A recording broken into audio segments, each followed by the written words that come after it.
Welcome back to Soul Shift, the podcast where real life, science, and soul all get a seat at the table.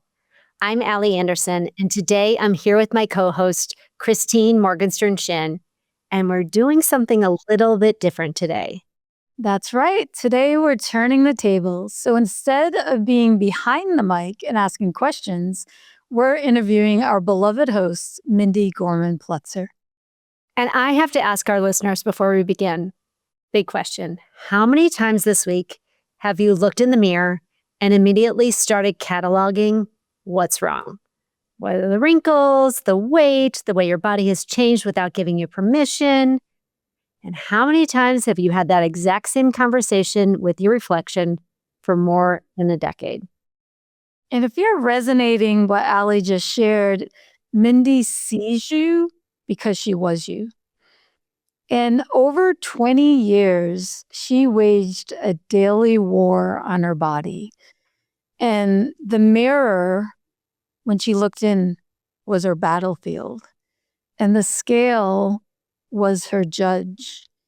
And she was both the prisoner and the warden of the cell she built for herself. And it's a lot to have to do that on a daily basis. So we all have empathy for this journey Mindy's been on. Absolutely. But her story is pretty extraordinary. At 49, she was newly widowed and drowning in grief, and she hit rock bottom. But at age 55, yes, I said age 55, she made a decision that would change everything. She walked away from her career at a weight loss center, rejecting the very system that held her captive for decades.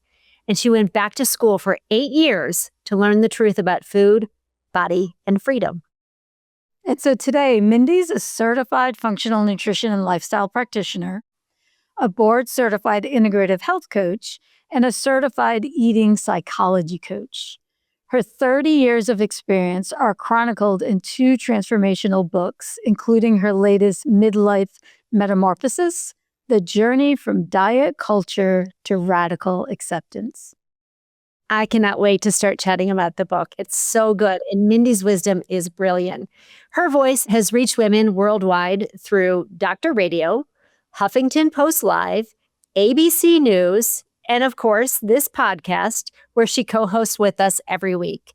Mindy is living proof that you're not too late, you're not too old, and you're not too far gone to write a completely different ending to your story.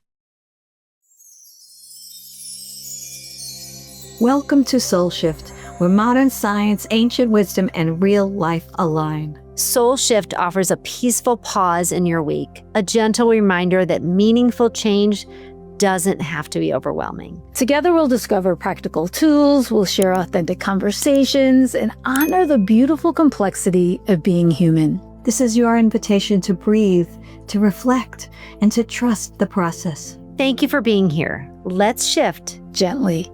Together. Mindy, it's an absolute honor to hold space for your story today. And welcome to your own show. First of all, the honor is mine to show up with you and for you every week. And I'm so grateful for the opportunity to share my story and my true life transformation with you and our audience. Oh, lovely. Mindy, I can't wait to really dive in and for our listeners to get to know you even better. So let's start at the beginning, right? For over 20 years, you believe that your worth was tied to the size of your body. I think a lot of us can resonate with that. So take us back to where you think that belief first started forming for you. When I look back honestly, really honestly, it started very early. I grew up in a household, and I have to say it was a loving household. It was a bit complicated, but nonetheless, the people who were responsible for my well-being and care were always on a diet, always commenting on their bodies or someone else's. The message wasn't spoken out loud, though. It was just kind of permeating in the air that your body was something to be managed, controlled, improved. That thinner meant better, and better meant worthy. At least that was how I interpreted. And by the time I was a teenager, I had really deeply, deeply absorbed that belief as fact. Didn't question it. I just internalized it and started acting on it, restricting, comparing, measuring my value by the size of my pants. And what's heartbreaking is that I genuinely believed the most important project I had was making myself smaller. It's insidious, and that's what's so insidious about diet culture. It doesn't announce itself.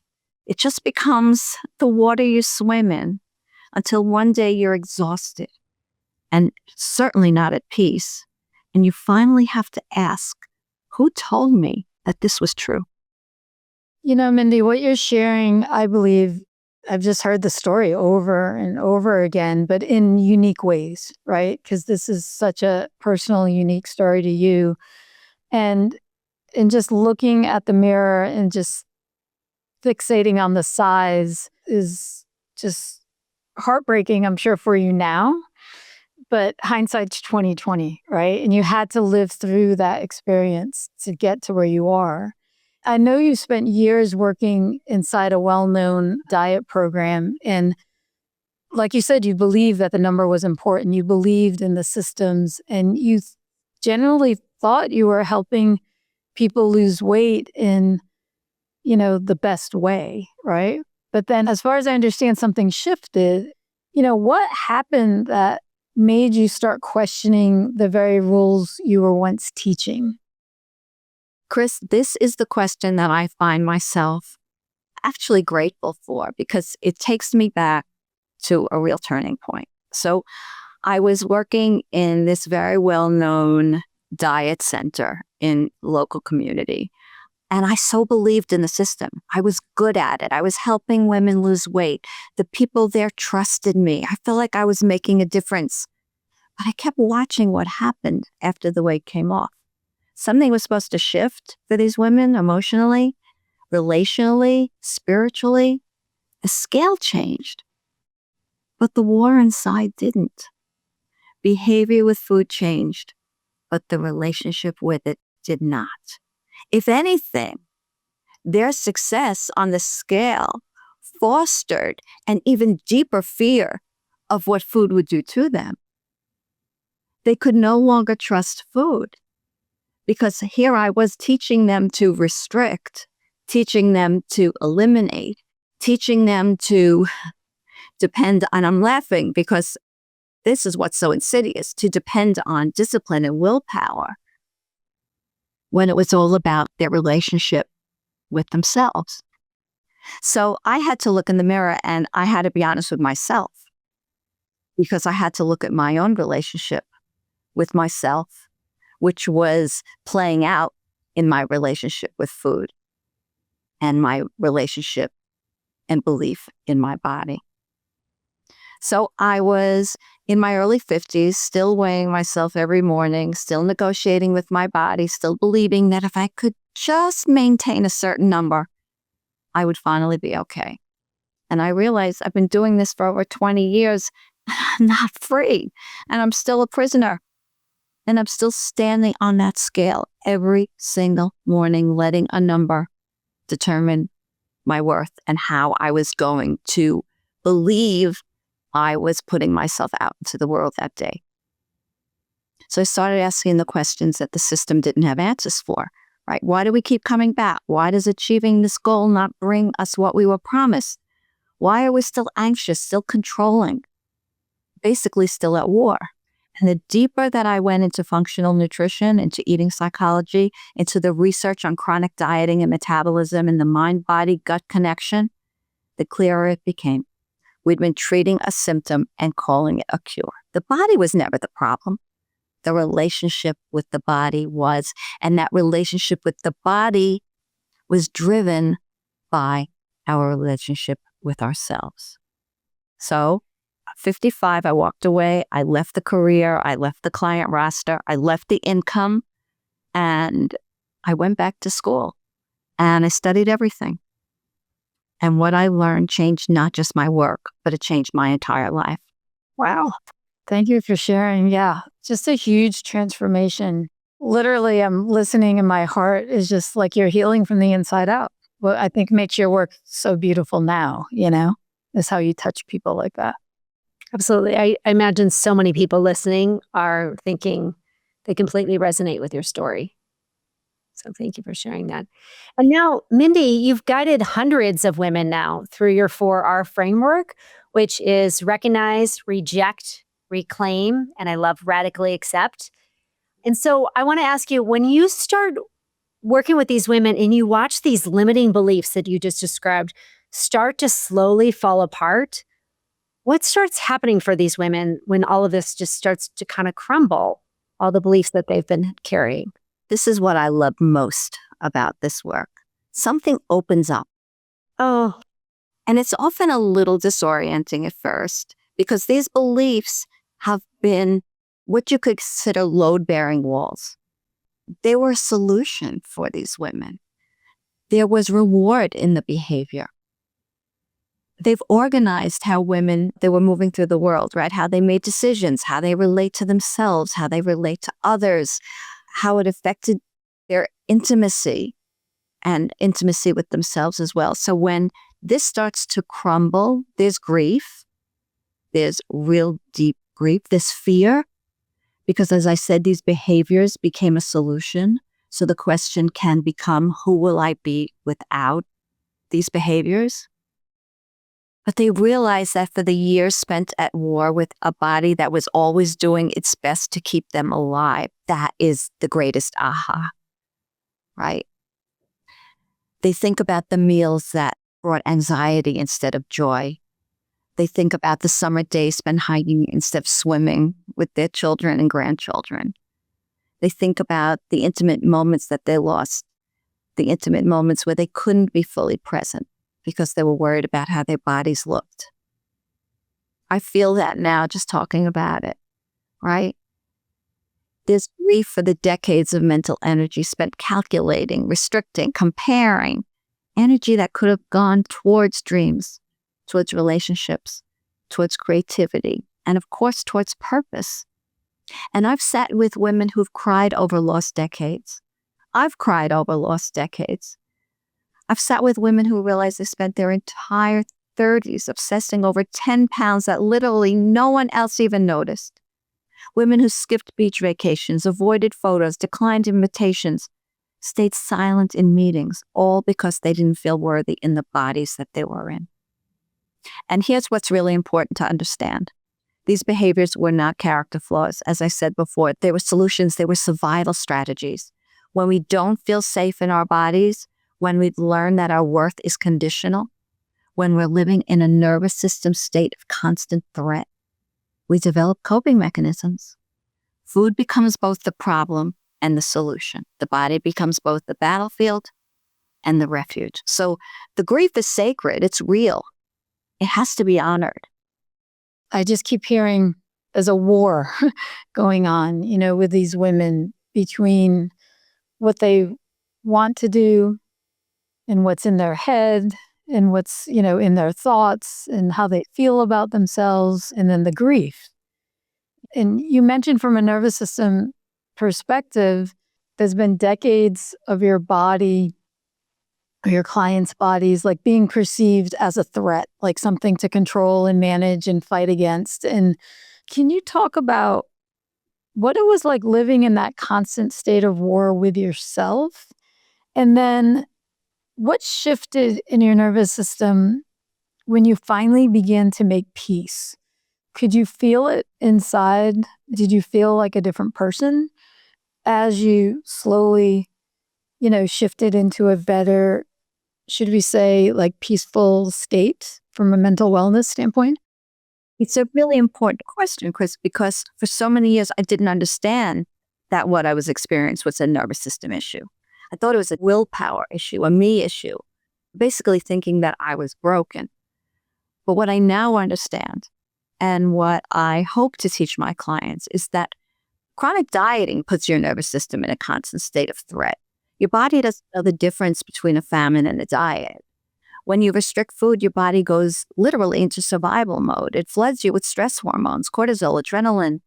slows your metabolism to conserve energy. It amplifies hunger signals. And of course, the food thoughts, the food noise that everyone is referring to now, because it's literally trying to keep you alive. So for 20 plus years, I was living in that fight or flight, hypervigilant state, constantly scanning for threats, not realizing that it was a nervous system dysregulated state, right? So I would wake up every morning, and the first thing I'd do before I even said good morning to my husband, before I had a sip of water, was stepped on the scale. And depending on that number, as I said before, my entire day, my mood, my sense of self would be determined, right? If the number was good, I felt okay. I had permission to exist. It was not what I wanted to see. I deemed it as bad. I felt like a failure. So my whole body would contract. My nervous system would brace. And I restricted relentlessly. And when I inevitably overate in response to that deprivation, I would punish myself through excessive exercise, through laxative abuse, through more restriction. It was a cycle of control and compensation, punishment, and penance. And my body was never allowed to just be. It was always being managed, corrected, disciplined, right? So when you're living with the body as the enemy, you never feel safe. What shifted? It shifted when I finally began to make gradual shifts in my thinking and my behavior. And honestly, it happened without me even noticing at first. It was when I really started to relax into the process and realize that, hey, maybe there was something to trusting my body. So I started essentially working with my nervous system instead of against it. I learned about the digest state, right? The parasympathetic nervous system, and how our bodies can only properly digest food, absorb nutrients, and regulate hunger and fullness cues when we feel safe. And that was really interesting for me, because that shift in realizing that there was something physiological, something biological going on, helped free me of the shame that there was something wrong with me. It really helped me embrace what food could do for me, which took me away from the fear of what it would do to me. You've come such a long way. So let's talk about what that looks like and what I teach now in the Freedom Promise, right? So it's so much more than what we're eating. It's how we're eating. It's eating in a relaxed state. It's not standing counter or eating in the car. It's breathing before meals. It's slowing down enough to actually taste the food, right? I say the 3 T's: taste, temperature, and texture. Bringing curiosity instead of judgment. And for me, how the cloud lifted gradually is just one day I realized, it's Monday morning and I forgot to weigh myself. And then a few weeks later, I was at lunch with friends and I ordered a salad, not because I was being so careful, but because it sounded delicious. And it came and it was beautifully dressed and I was eating it. And halfway through, I realized, I forgot to ask for dressing on the side. And that had always been a non-negotiable. I'm sure many of our listeners can relate to that, And then another day I left the house without obsessing in front of the mirror about the size of my thighs, essentially. So basically, what I was doing was I was forgetting to suffer. I essentially forgot to suffer. And that forgetting was my nervous system finally getting the message. I'm safe. I am enough. I don't need to be on guard anymore. And the physiological shift from fight or flight to rest and digest changes everything. I could finally hear my body's signals. I could trust myself. My digestion improved. My sleep improved. My anxiety decreased. The obsessive thoughts quieted. And my body, which I'd been fighting for decades, became an ally, no longer an enemy. Mindy, you have the most beautiful delivery of your story. It resonates deeply, like in the heart and in the soul, where you're like, I think everyone can hear a little bit of themselves in your story. I love listening to you always, and all of your wisdom. And your wisdom is in your latest book, Midlife Metamorphosis. This book is excellent. And I love what you called it, Midlife Metamorphosis, because I love that we're, here on Soul Shift, we're not looking at midlife as a midlife crisis or a midlife decline. but a metamorphosis, right? Which is transformation. And I would love for you to talk about why midlife is actually kind of the perfect time to be diving into this work. I'm so passionate about this question because culture has sold us such a devastating lie about aging, right? We're told it's about decline. We're told it's about diminishment. We're told it's about the possibility of becoming invisible, especially for women. We're supposed to mourn our youth, fear our aging bodies, try desperately to hold on to what was. No, our best years are not behind us. They are always in front of us. Midlife is not a decline. It's maybe a distillation. By the time we reach midlife, we've lived, we have data. We know what actually matters and what's noise. We've made mistakes, big mistakes. At least I can speak for myself. We've loved, we've lost, we've succeeded, and we've failed.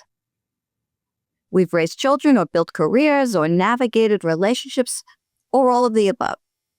And through all that, we've gathered wisdom that our younger selves could not have, and in many cases could not have navigated, right? And we certainly have less patience. We have less patience for the bullshit. We have less patience for other people's nonsense as well as our own. And we can smell inauthenticity a mile away. We're done performing. We're done people-pleasing. We're done shrinking ourselves to fit into spaces that were never meant for our full expression. And we can finally become the heroes in our story. And we can finally become the woman who we were meant to be before the world told us who we needed to be. You know, when I was in my 20s and 30s, I was still trying to be who I thought I should be. I was auditioning for approval constantly and tricking myself, thinking that that's the way I was going to gain that approval. That's the way I was going to be accepted. That's the way I was going to be loved. That's the way I was going to be worthy. But by the time I hit my 50s, I was done. I was exhausted. And that exhaustion became the portal. It opened the door for where I am now. So yeah, I am who I want to be when I grow up. And midlife is when we have the most authority over our lives. We're not asking for permission anymore. We're not waiting to be chosen. We've chosen ourselves. And that can be revolutionary. For women especially, midlife often coincides with major transitions. Yes, kids leaving home, parents aging and passing, partners aging and passing, career shifting or ending. We can be caregivers. And then our bodies are changing, of course. And as you alluded to in the introduction, our bodies are changing in ways that we never would have given them permission to change, right? And those transitions can be very destabilizing. They can crack us open. But they're also invitations for the deepest form of transformation. And that's what I invite people into, to be open to looking at this phase of life, this season of life, as we so beautifully refer to it so often here on Soul Shift, as an invitation for the greatest transformation that they will ever experience, right? We're forced to ask, who am I now? What do I want? What legacy do I want to leave? What am I modeling for future generations? And of course, what do I want the next chapter of my life to look like, to feel like? Mindy, what I love is that you've taken a season of life where a lot of women feel so defeated or stuck and just don't know where to turn. And you've just flipped it on its head. And it's just a beautiful door to walk through because there's so many possibilities. And this is where I think a lot of your work is so powerful because it helps women understand how, by loving themselves, they can do and create just about anything, right? Your formula is not step 1, step 2, step 3. It's soulful, it's full of love, and it's intentional. And I think that's what makes it so, in my mind, priceless for people to experience. And so, the woman that's listening right now who is exactly where you were, she's unfortunately been at war with her body for decades. She's exhausted. She's listening, and she might be on that edge of like giving up hope because she just can't see past what she's feeling. What would you want her to understand about herself today? First thing I would want her to understand is that the shrinking was never her idea. It was handed to her by culture, family systems, but mostly, and this is what I feel viscerally, multi-billion-dollar industry that profits enormously from her self-doubt. That's why I wrote the book. That's why I titled it the way I did, because she did not fail diet culture. Diet culture failed her over and over and over again. And she kept trying anyway because she was told the problem was her willpower, her discipline. Maybe she didn't want it badly enough. When the truth is that the model itself is broken. The system is designed to keep us coming back, to keep us feeling like we're not enough, to keep us buying the next program, the next plan, the next promise. And I would want her to know that the decades she spent in that war, they were not wasted. Brought her here to this moment of questioning, of being willing to consider a different story. And that's not a small thing. It's actually the beginning of everything. And I would tell her, your body's not your enemy. Your body has been carrying you through every single day of your life, through grief, through joy, through childbirth or illness or heartbreak or celebration. And your body never once abandoned you. You abandoned it. And I say that with so much compassion because I did it too. We were taught to, but it's never too late to come back home. Mindy, I love how vulnerable you are. I just want to say thank you for your courage to tell your story. As I've mentioned before, I do think it resonates with so many people. And it's a big deal to get out there and actually tell the story as you have told it and to share the vulnerabilities all intertwined in your story. So thank you for sharing this. And I am just grateful that you have turned decades of pain into a path of freedom for so many women. I feel so lucky. Chris and I both feel so lucky to be working alongside you and your wisdom. Oh, well, I am the lucky one. And I am so grateful. I'm actually grateful for the pain and the loss and the lessons because they all got me here. None of it was a failure. None of it was a failing on my part. And I know in my heart and in my very deep soul that every decision I have made in this very storied life was the best I could do at the time. And I want to share that with every woman out there who is questioning her worth, who is questioning her daily existence. That when you lead with integrity and you believe in yourself, you can't make a mistake. Maybe things don't turn out the way you hope that they would, but that's not a mistake. And that's really the message that I want to convey. And when I talk about radical acceptance, here's what I know to be true. Radical acceptance does not mean giving up. It doesn't mean letting yourself go or settling for less or stopping your growth. It means finally coming home to yourself. It means stepping into the woman who has always been there waiting to be seen, the woman you were before the world told you who you needed to be. Radical acceptance allows you to come home and embrace the opportunity for true transformation, which happens when we let go of what's no longer serving us. Transformation is not so much about what we do to change. It's about what we let go of in an effort to become the change we want to see.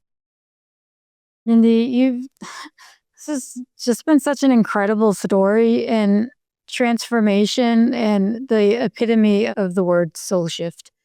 I mean, literally everything you shared, my heart is like really warm right now. And I want everyone to read the book, like everyone, because I know that they will resonate with it and it will help them. And what you're sharing is that you're going from sadness to this fulfilling life.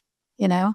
And I know you said you grew up in a beautiful home, but we all have our demons, and you were brave enough to share them today. And so everybody that's listening, so Mindy's book, we have The Freedom Promise, and then also Midlife Metamorphosis, the journey from diet culture to radical acceptance. They're both available now. And if this episode resonated with you and you are ready to begin your own journey through the 4R framework, you can learn about Mindy's coaching program at www.freedompromise.com. And you can find me on Instagram at The Freedom Promise, and email me, Mindy at The Freedom Promise. I read every email. I manage my own social media, manage my own inbox. I read every email, and I will respond in kind. I came to this work, created The Freedom Promise, in an effort to embrace my own recovery, but more so to pay it forward. So I am grateful for this opportunity to share my story. So grateful to be alongside both of you every week. And yes, this is what Soul Shift is about. So I thank you. We thank you, Mindy. Thank you for today. And I want to speak to our audience and remind you to remember that the worthiness you've been searching for, it was never on the other side of a smaller body. It was always here. It was just waiting for you. It's not too late, not even a little bit too late, to finally come home to yourself. Mindy, I just want to thank you. You know, what you shared is your legacy, and it's heartwarming, and I know it's going to help future generations of women to just love themselves, love their bodies, and have a happier and more fulfilling life. And that I really, really thank you for. You can't duplicate what you do. And that's what I love about you. So everyone here, till next time, keep shifting your mind and your heart and your soul. Cheers. Thank you for sharing the sacred time today. We hope something in this conversation touched your heart And offered nourishment for your soul's journey. Remember, transformation is most effortless when it happens one tender shift at a time. Until next week, we invite you to carry one insight from today into your life. Not as a task. Think of it as a superpower to yourself.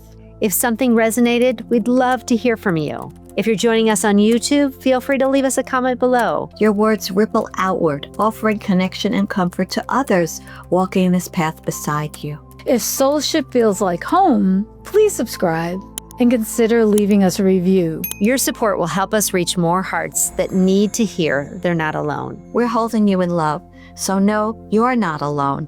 Your journey matters. May your heart be filled. And may your path be filled with grace.